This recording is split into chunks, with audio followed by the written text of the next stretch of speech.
I don't have a lot to say this morning because the things that we are doing together say a lot in and of themselves. But I do want to point out that over and over in this moment where the Holy Spirit enters God's people and where the church is formed, we hear over and over the word all of them, all together, all on all of them. The Holy Spirit came upon all of God's people.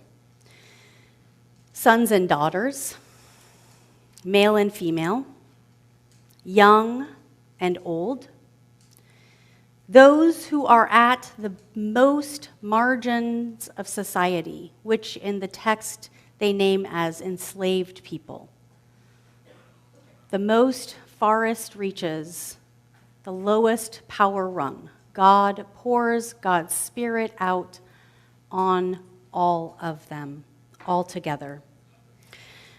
And following this miraculous Pentecost moment and the baptism of thousands, God's people begin to try on this boundary-breaking, never-seen-before community in which all of those people are all together. They are in one another's homes. They share meals together. They take turns preaching and teaching. They go out to the wider community to share this new thing that they're experiencing. And that kind of thing would be unusual for our time today, sharing resources, giving away whenever the other has need. And we know that because we talk about communes like there's something absurd, right? But imagine it in Roman times where the empire wanted and needed to be worshipped at all costs. This community was gathering all together and forming something that had never been seen. And that is the legacy of that day for us as a church. We do our best all together, male and female and in between, old and young and in between, those who hold power in the community outside of this church and those who hold none.